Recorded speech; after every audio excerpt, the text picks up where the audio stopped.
हरि कथा तुलसी दुर्लभ दो, सुतधारा और लक्ष्मी पापी के घर होए। एक तुलसीदास जी बाबा है, राम कथा के अंदर लिखा है कि कलयुग के अंदर दो ही चीज दुर्लभ होए जिसके लिए मनुष्य तरसेगा। एक तो संतों का मिलन और एक हरि की कथा। ये दोनों चीजें दुर्लभ हैं। नहीं तो आप जितना पैसा कमाओगे वो तो कभी भी कमा सकते हो, कोई भी कमा सकता है। एक पापी इंसान के घर में भी मां लक्ष्मी हो सकती है, संपत्ति हो सकती है। संपत्ति दो प्रकार की होती है, सुरी और असुरी। सुरी जो संपत्ति होती है वो सत्कार्य में वापराई जाती है, सत्कार्य में काम आती है। और असुरी है वो बुरे कामों में ही मार यूज होती है। असुरी संपत्ति से कभी कोई सुखी नहीं रहा है, उसका सर्वनाश हुआ है। कभी भी देख लेना, आज से और अनादिकाल से जितने भी आपने देखे होंगे जहां देवता लोग विराज करते हैं वहां पर सूर्य ही संपत्ति विराजमान रहती है, जो हमारी 7 पीढ़ियों का कल्याण करती है। और जहां नास्तिक लोग रहते हैं, असुर लोग रहते हैं, वहां असुरी संपत्ति विराजमान होती है। अब उसमें पहचान कैसे कि असुर और सुर में क्या अंतर है? देवताओं का वास हमेशा अच्छी जगह पर रहता है, जहां अच्छे विचार हो, अच्छे ही कार्य हो, अच्छे ही सत्कर्म हो, वहां देवता लोग विराजमान रहते हैं। और जहां पे हमेशा ही व्यभिचार की बातें होती हो, व्यभिचारी मन हो और बुरे ही कर्म होते हो, उसकी संपत्ति कभी सत्कार्य में नहीं बपराती, कभी सत्कार्य में वो काम नहीं आ सकती। आज हर इंसान दुखी है, उसका कारण यही है कि हम अपना खुद का मार्ग भूल गए कि हमें किस मार्ग पे चलना है और हम कहां पहुंच गए हैं। क्योंकि एक तो पहली बात तो हमारा कोई अच्छा मार्ग बताने वाला नहीं रहा, सत्मार्ग बताने वाला नहीं रहा कि हमें कोई सत्मार्ग बता दे और हम अच्छे कर्म करें। क्योंकि हर कोई बताता है कि कर्म करो, कर्म करो, पर कर्म सत्कर्म करो। सत्कर्म करेंगे तो अपने 7 पीढ़ी का कल्याण होता है। नहीं तो हम भी नरक में जाएंगे, औरों को भी नरक में लेके जाएंगे। कभी कभार ऐसा कोई कर्म अच्छा हो जाए, अच्छा कर्म कभी कभार हो जाए तो उससे क्या है कि अपने कोई पीढ़ी आकर के अपना हमारा वंश सुधार देती है। जैसे भगत प्रहलाद हो गए थे, राक्षस कुल में ही जन्म था, कुल राक्षस नहीं था लेकिन कर्म राक्षसों जैसे थे, भगवान को मानना नहीं। हाँ, उसके ऊपर मुझे एक बात याद आती है कि एक भाई बिल्कुल नास्तिक था,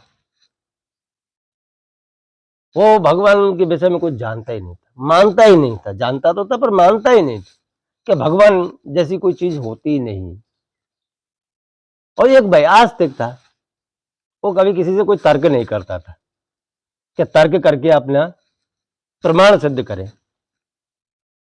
एक दिन वो मेरे ओटे के ऊपर बैठे हुए, चबूतरे पे बैठे और आपस में बातें कर रहे थे, भगवान होता है और वो कहता है कि नहीं होता है। दोनों में इसी पे झड़प चल रही थी। वहीं से होकर के एक संत गुजर रहे थे, तो उन्होंने कहा यार तुम लड़ क्यों रहे हो भाई? तो जो भगवान के विषय में मानने वाला था तो उसने बोला कि महाराज जी, ये भाई कहता है कि भगवान जैसी कोई चीज ही नहीं है, ये तो सब हम जैसों ने मर गपोला है, मान के चल रहे अंधविश्वास है। और मैं कहता हूँ नहीं होते हैं भगवान, बस इसी की लड़ाई है और कोई लड़ाई है ही नहीं। तो संत ने कहा कि रहने दे भाई, नहीं होते। किसने बोला नहीं होते? ये भाई बोल रहा है नहीं होते तो नहीं होते, बात को जाने दो, क्यों आगे बढ़ाई जाए। पर मैं आपको एक वास्तु का बात बता सकता हूं कि जैसे भगवान होते हैं ऐसे पूर्व जन्म भी होता है। तो नास्तिक बोला कि ऐसे हम नहीं मानते, सिद्ध करके बताओ। कि इसमें सिद्ध क्या करना, पिछले जन्म में मैं तेरा बाप था, पिछले जन्म में मैं तेरा बाप था, ये तो तुझे पता है ना। तो जो नास्तिक था वो बोला कि तुम मेरे बाप थोड़ी थे, मैं तुम्हारा बाप था, पिछले जन्म में मैं था तुम्हारा बाप, तुम मेरे बाप नहीं थे। तो महात्मा ने बोला बस यही तो हमें तुम्हें समझाना था, यही तो हमें तुम्हें समझाना था कि तुम मेरे बाप हो गए, मैं तुम्हारा बाप हूं। थे तो खड़े, पिछले जन्म में हम थे ना, तुम मेरे बाप बने, मैं तुम्हारा बना, कोई एक तो बना। तो इसका मतलब कोई तर्क भी ऐसा होना चाहिए जिससे कुछ सिद्ध हो सके। आपस में बिना तर्क के हम लड़ने जाए तो उसका कोई महत्व नहीं है। संत जहां मिल जाते हैं वहां किसी भी सवाल का जवाब मिल जाता है। परंतु अब यहां पर एक दुविधा उत्पन्न होती है कि संत को ढूंढने कैसे जाए। आजकल तो हमें बहुत मिल जाते हैं, जहां देखो वहां संत मिल ही जाते हैं। पर जब तक हम हमारे मन के मैल को खत्म नहीं करेंगे तब तक तो अपने को संत मिलने से रहा, क्योंकि हम मानते ही नहीं भाई। जब तक अपने को मन का मैल रहेगा तब तक हम सामने वाले को संत मानेंगे ही नहीं। और जिस दिन मैल खत्म हो जाएगा उस दिन अपने संत मान लेंगे, तो हमारा जीवन धन्य हो जाएगा। एक बार संत से मुलाकात करने पर कोटि कोटि के पाप धुल जाते हैं। ऐसी ही हरि की कथा सुनने पर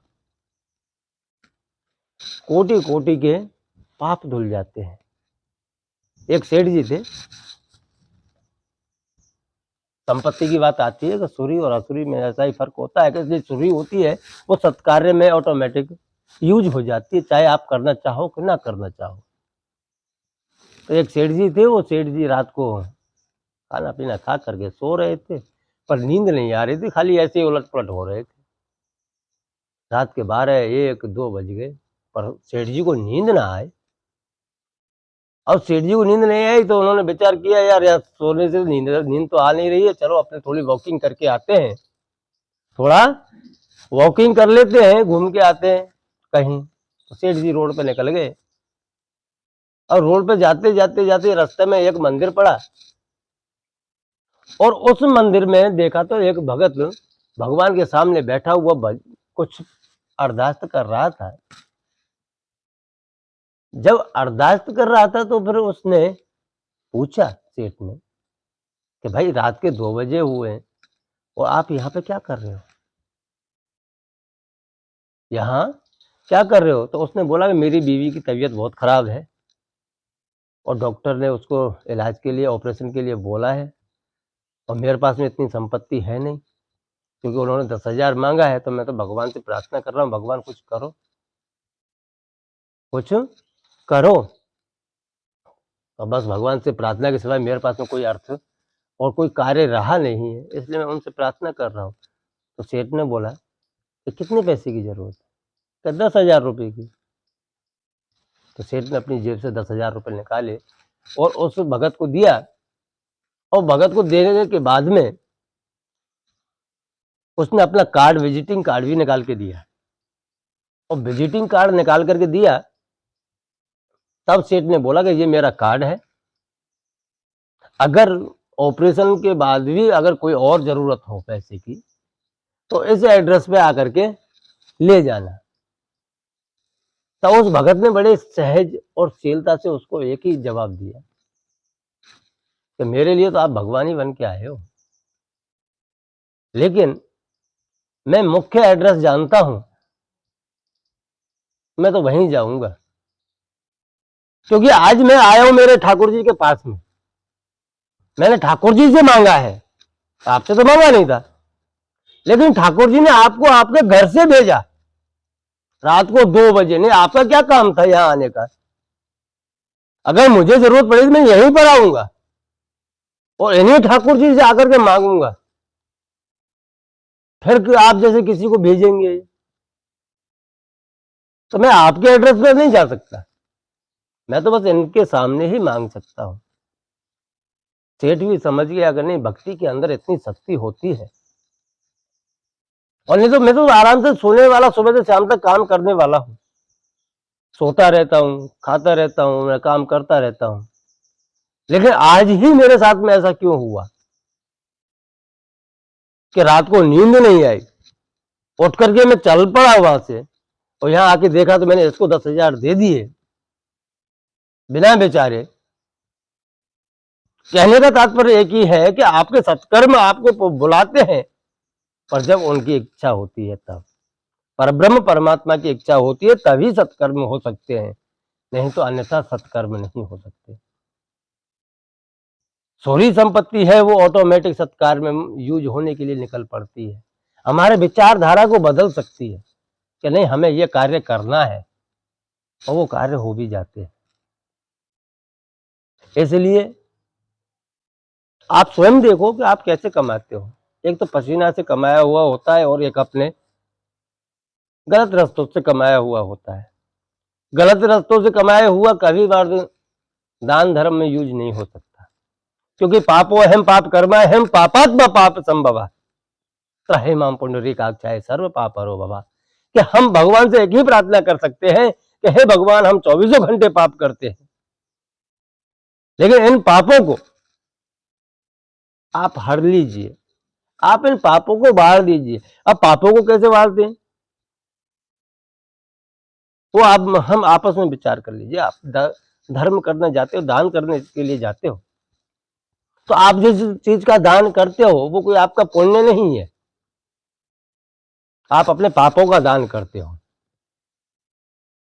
कि जाने अनजाने हमसे जो पाप होते हैं हम उसको यहां दान कर रहे हैं ताकि पुण्य की बरसात हो और हमें पुण्य प्राप्त हो, ताकि हम 24 घंटे के अंदर जो श्वासोश्वास की प्रक्रिया कर रहे हैं उस प्रक्रिया में से कुछ सत्कर्म हो जाए, कोई पुण्य मिल जाए, इसलिए हम दान कर रहे हैं। और आज का युग कोई व्यर्थ में दान नहीं करता, स्वयं के स्वार्थ को लेकर के दान करता है, क्योंकि ना जाने हमसे किस काम से कैसी संपत्ति हमारे पास में आ गई है, उसमें से थोड़ा यूज कर लेंगे तो हमारा भव बंधन कट जाएगा और हमारा जीवन सुधर जाएगा।